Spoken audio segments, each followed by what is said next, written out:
View.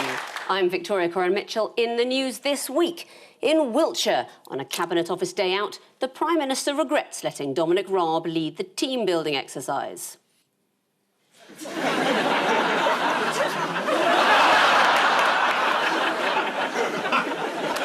At a shopping centre in Kettering, Keir Starmer decides now's the time to show off his genital piercing.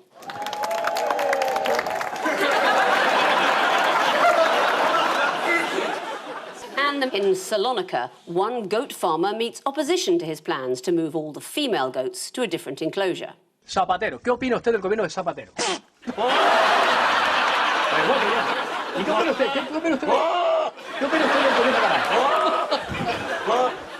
On Ian's team is a stand-up comedian who is also qualified in forensic science and pathology. So if one of the jokes dies tonight, at least she can tell us what of.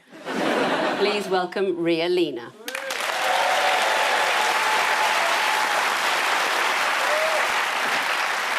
And on Paul's team tonight is a political journalist who has recently become a new father. It's hard. They sleep all day, only waking up to scream and demand food. But sometimes they help with the baby. Please welcome Tim Shipman. We begin with the bigger news stories of the week. Ian and Ria, have a look at this. Right, it's Prime Minister getting the drink in. Cat being questioned by the policeman. Have you been to any parties? No.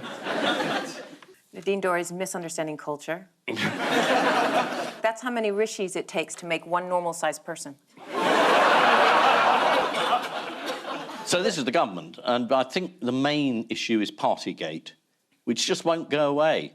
And people keep bringing it up to embarrass the government time after time. Why they do it, you know, I mean, let's move on. Actually, let's not, let's go back. Anyway, the police have issued some fixed penalties. 20. At the moment, there might be more. Yeah. One of them was Helen McNamara. What position did she hold in number 10? She was head of ethics. I know, it's a brilliant joke and true. Director General of Propriety and Ethics. And what was she responsible for at a party? The pizza. I think she was responsible for the karaoke. Do you remember karaoke, which turned a simple leaving drinks into a raucous party?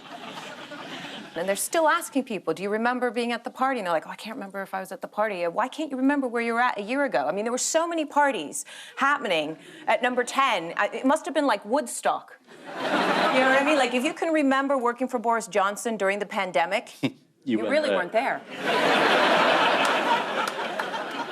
Will there be other names leaking out, do you think? Yes, all the people admitting it are women. And all the men who turned up said, well, we only popped in, and it wasn't very serious. So Mark Sedwell, who was the former Cabinet Secretary, he attended the same party that these people have been fined for, but he wasn't there very long, so, you know. Do we know if he's got a notice? He hasn't got a notice, no. And what about, what's his name? The Prime Minister. Well, why shouldn't we know? I mean, I don't understand why suddenly civil servants who make the rules are immune from being named. I mean, I have lots of friends who the police moved on. You know, a friend who kept sitting down in the park and the policeman said, get up, you're not exercising. And he said, I'm tired. Do you have lots of friends who are approached by the police in the exercise yard? Who, do you know, has been leaping to the Prime Minister's defence again this week? Oh, it must be Jacob Rees-Mogg. Do you know what he said? God knows, who cares?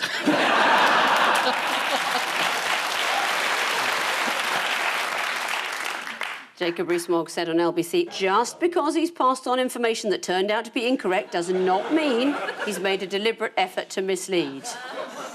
There was a great one from Dominic Raab who said that the Prime Minister had been as honest as he could be. Do you want to see what happened when Maria Caulfield MP tried to make this same point on Question Time? Let's have a look. But, you know, I mean, he genuinely did not believe that there was wrongdoing that's happened. When people laugh when you say he said he didn't believe he was at a party, I mean, what does that make you think? Look, I mean, he has, you know, No, I'm asking you about their response. I mean, as I've said, I fully understand the anger and the frustration. That was laughter, that was ridicule. They don't believe him.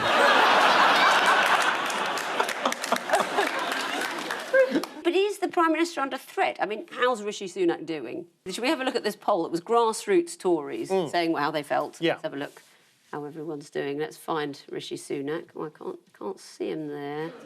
He's down and... Oh, there he is. Yeah. Just above Priti Patel. Marks and Spencers are doing quite well, aren't they? 28%. And it's surely his popularity. I mean, he gave money out in the pandemic. Everyone went, woo, and now he's taken money away and they don't like him. Like, it's not hard to figure out why nobody likes him anymore. You know what I mean? He was just a lockdown fad, all right? Like sourdough, like the Tiger King.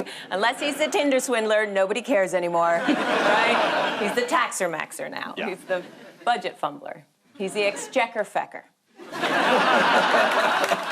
It's the most he can hope for.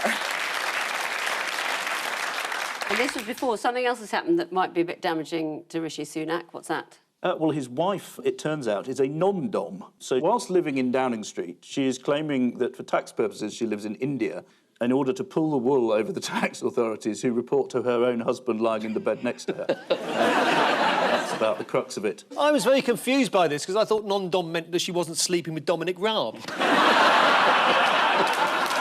And I thought, what a strange thing to have to say publicly. I got very confused.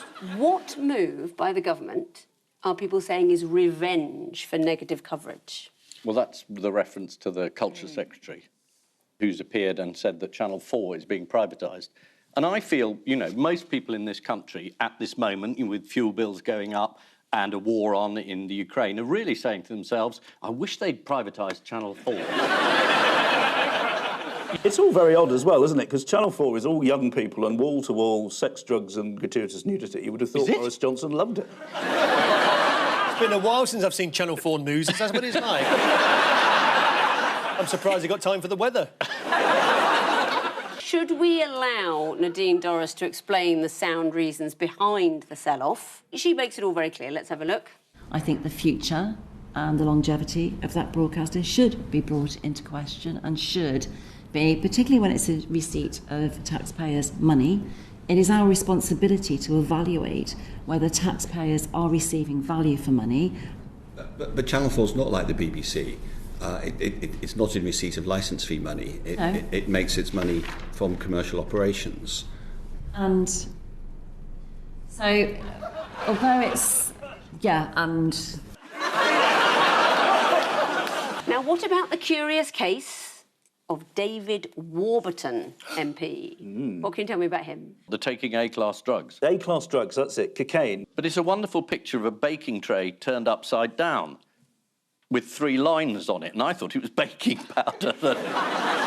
Or it could be flour. It could be flour, but either way, they're both self-raising.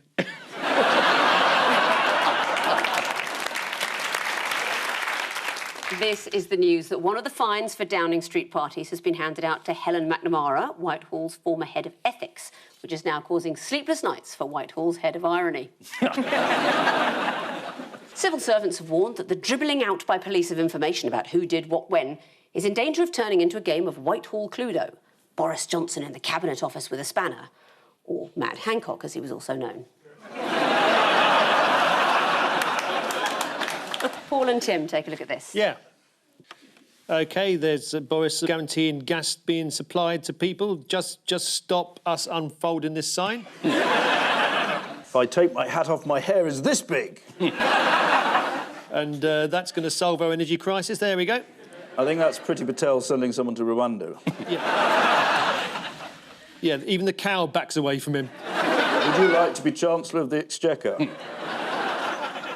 Energy supplies, we're going to build more nuclear reactors. They're going to invest more in wind farms. A floating wind farm, no less. Whereabouts? In the Irish Sea. The obvious place to put a floating wind farm. Fantastic. And in the meeting a week or so ago, they said, well, there's a lot of bird life there.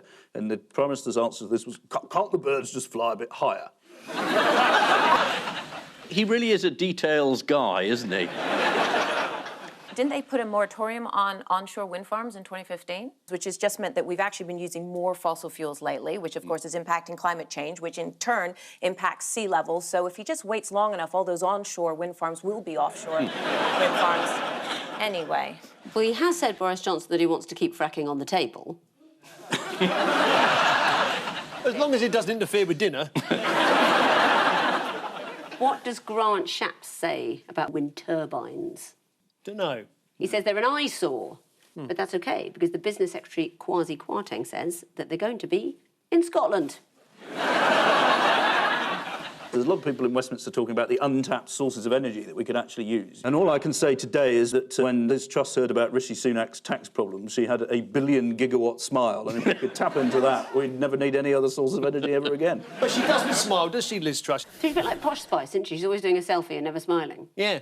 Of course, there is an urgency in weaning the UK off its, reliance on energy from Russia. Yes. And restrictions on imports have been put in place. What is Labour's position on the rationing of gas and electricity? They were for it. They wanted coupons. They wanted back to 1940. Fuel rationing across the whole country. Well, they did. I've made that up. No, well, here is the Shadow Business Secretary, Jonathan Reynolds, on the BBC's Sunday morning programme. The Germans, the Austrians, the Dutch, they're talking about plans to potentially ration oil and gas. Should we be preparing to do the same? We should be making those plans, and the government should be preparing, not necessarily in public, for that situation. And here is Jonathan Reynolds an hour later on Times Radio. Should we be rationing our energy? No, I mean, that would be a disaster for households and business. Oh! Who is this? Are you doing an impression?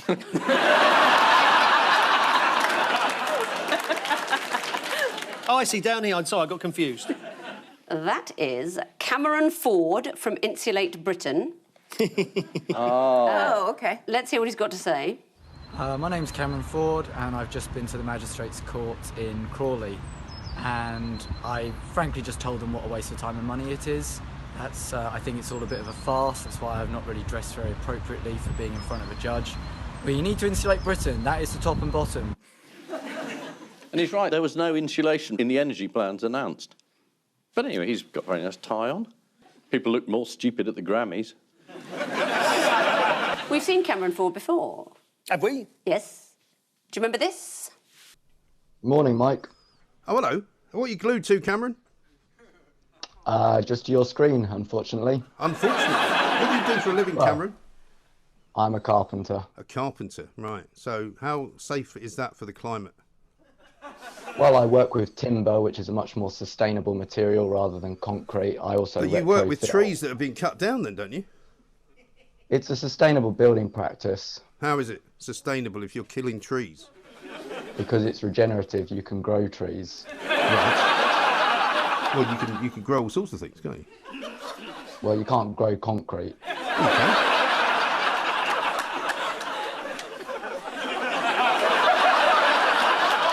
See you, Cameron. Cheerio.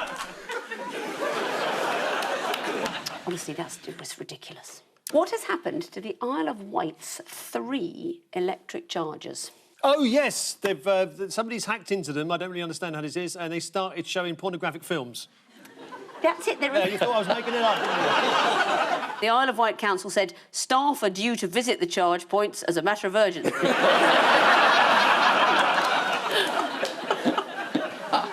This is the news that in the week that household energy bills doubled, the government immediately leapt into action, promising a radical solution by 2050. According to The Times, the government has proposed to double our onshore wind capacity rather than treble it, as they previously pledged, with the bulk of new turbines in Scotland. Trust me, Prime Minister, now is not the time to rely on energy from a hostile foreign country. One firm is trying to fight global warming by breeding non-flatulent cows. Meanwhile, another company has had the far better idea of developing extra flatulent cows and pointing them at our wind turbines. And on to round 2, it's a welcome return for the Connections game Merely Link. Buzz, well, you know what it is. Oh, yes, Prince Charles and Camilla visited the set of the EastEnders, and, yeah, he said my great-grandmother was the Queen Victoria. I didn't realise up to now that she was actually a pub. And what did Danny Dyer have to say about the royal visit? Didn't he find he was descended from George II or something? William the Conqueror, from, yeah. I think he said I'm 147,000th in line for the throne. He did say that. But he also Did he? said... That's one ahead of Prince Andrew.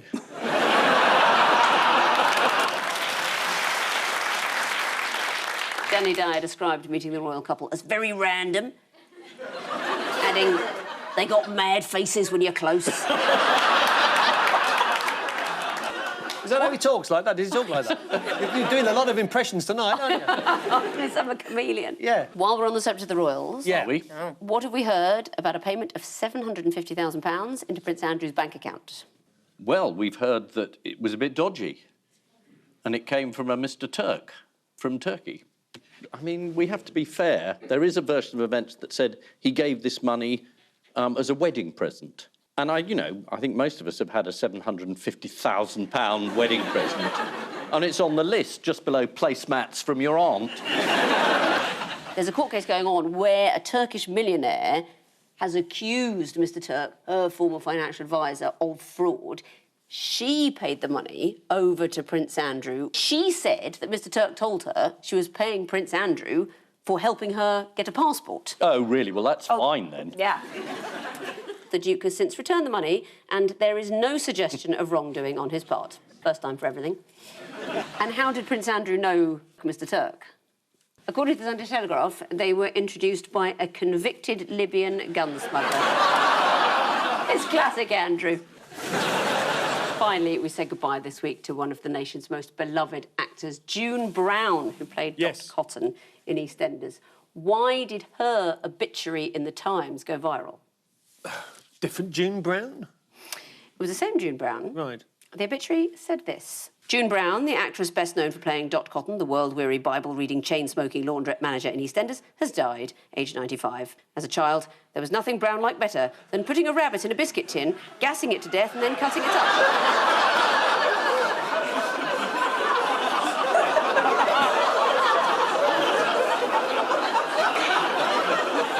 And this was before you had social media, isn't it? This came from an interview where June Brown had once asked what she'd enjoyed at school, and she'd enjoyed biology and dissection, and it was taken slightly out of context. This week, Charles and Camilla visited the EastEnders set. Prince Andrew is keen to be part of the Queen's Jubilee celebrations and reportedly hopes to play a part at the Derby. Well, if he wants to get the feminists back on board, he could always throw himself in front of a horse.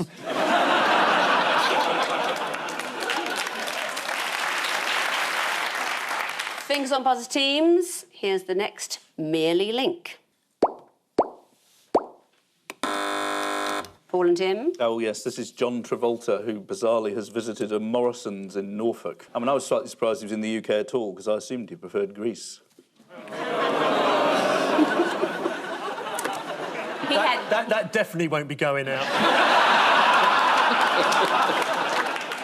You see, but that's I like a high-quality pun. What did the Times say? What was their headline? I know you can do this, Tim. Saturday night freezer section. It's... Travolta thrills are multiplying as star films in Norfolk. Whereas I think the Daily Mail couldn't really be bothered. They went with unexpected superstar in the bagging area. Is that true? He was in Wetherspoons first? Yes. Well, he visited... He did. He popped into a Wetherspoons. I mean, good luck with your dancing feet on that sticky carpet. He's obviously... He's filming something. He's visiting the local hotspots. Shall we see a description from the security guard at Morrison's, Gary Middleton, about what happened? Over at Morrison's in Fakenham, Gary, the security guard, didn't quite believe it was him. I had a quick look and thought, no, that's not John Travolta. So I walked off, met him again, and he put his hand out to me to shake my hand, which was really nice of him. He signed a packet of sausage rolls for a lady.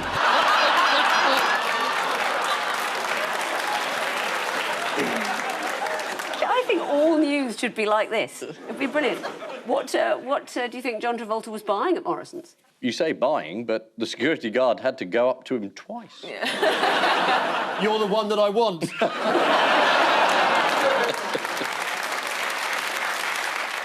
But what was the downside of this lovely story? It stirred up terrible jealousy in Cambridgeshire. Oh, did it? Yes, the website Cambridgeshire Live posted an article listing 27 times A-list celebrities have been spotted in Cambridgeshire, including Lloyd Grossman, Robson Green and Mark Charnock from Emmerdale. A-list celebrities. They walk No, into it's just Cambridgeshire. a list. No, yeah,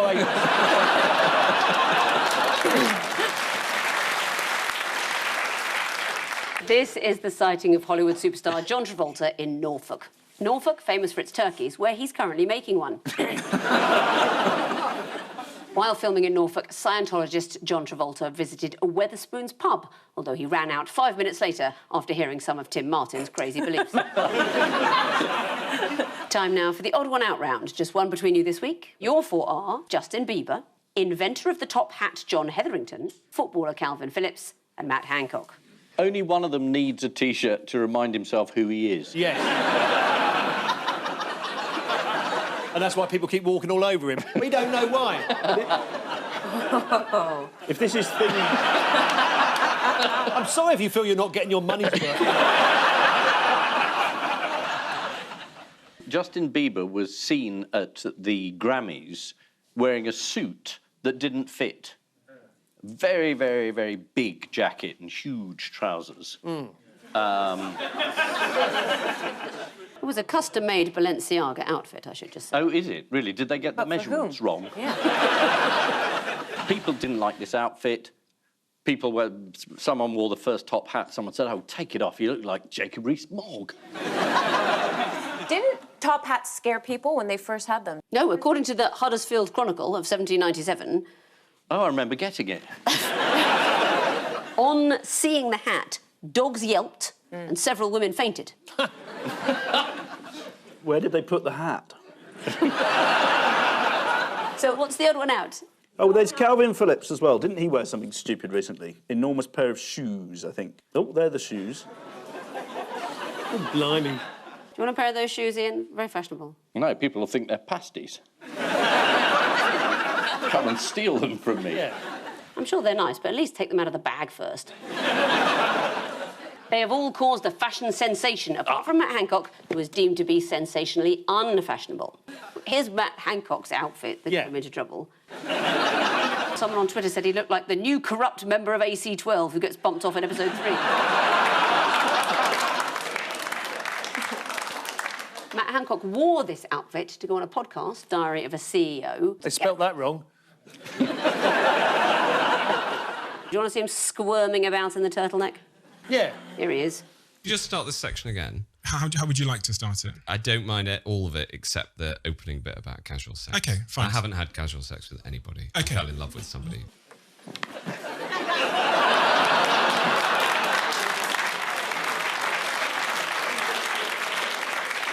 Myself. The thing about it is, it makes it so much worse for his poor wife. You know, it's bad enough that he just dumped a minute and left, and there were pictures of him just groping and fiddling in his office.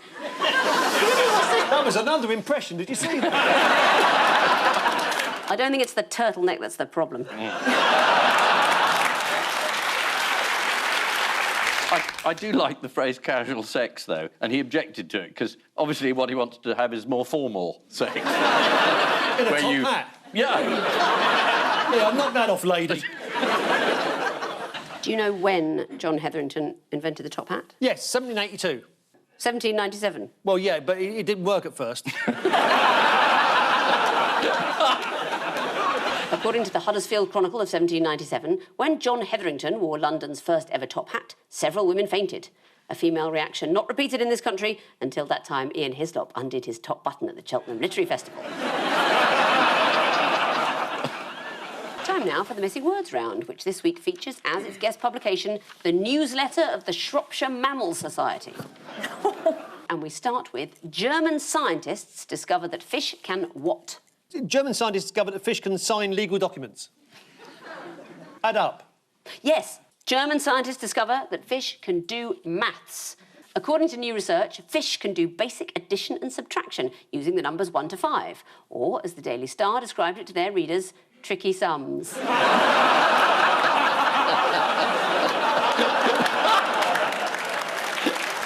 In terms of evolution, why is it important that fish can add up? It's not so much that they need to add and subtract, it's that they think they might be able to recognize patterns on the sides of other fish and go, oh, no, that one's Dave. Dave has 3 spots, and that one's, you know, Brenda. Brenda has 4. That's what they think it is. It's so they can tell Dave and Brenda apart. Otherwise, that's an awkward party. It's like that old joke about two goldfish going around in a little, glass bowl, and somebody says, well, the one in front's called Bob. They said, how do you know that? He said, well, the one behind keeps going, Bob.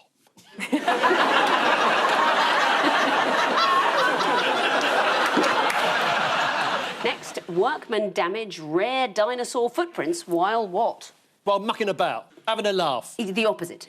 Not having a laugh. Working hard. Not mucking about. Working too hard. Yes, but I know Rhea said that first. I'm going to give it to you for working hard. It's specifically workmen damage rare dinosaur footprints while constructing walkway to view rare dinosaur footprints. Next, sweaty goats smell nicer than what, say Oxford scientists? Cambridge scientists. There's a tense rivalry between the two. Yeah, it's the goat race. Yeah.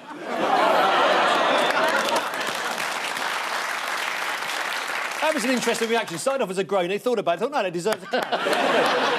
This is green peppers. What peppers? Some people have got too much time in their hands, haven't they? Next, as a fully paid-up member of Shropshire Mammal Society, you're entitled to what? You're entitled to a free weasel pushed through your letterbox. I'm going to give you the point. Really?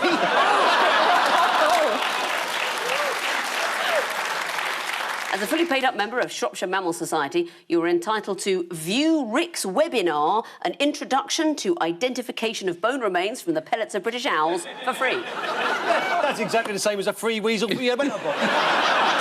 And if you want to find it online, it's on a website titled The End of the Internet.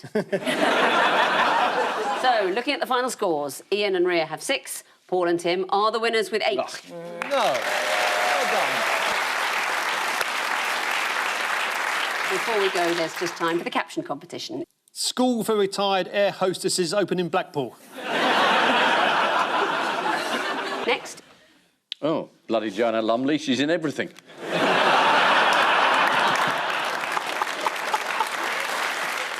On which note, we say thank you to our panellists, Ian Hislop and Lina, Paul Merton and Tim Shipman. And I leave you with news that in a Westminster tea room, Theresa May wonders for the first time if she is perhaps not the most boring person in the conversation. As Downing Street's Chief of Staff assures the public that the culture of drinking and excessive socialising is now a thing of the past, civil servants arrive for Friday afternoon's final meeting. And at a police station in Karachi, an old lady realises it could have been any of the men in the identity parade who stole her pet budgie.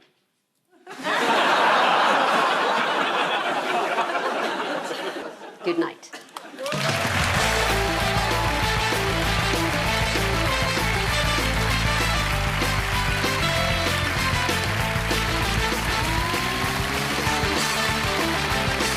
Hit play and go on a nostalgia trip with Sounds 90s Day on Radio 2. Listen now on BBC Sounds. Well, on BBC One next tonight, would you like to be Lee's new friend? Then stick around for Not Going Out.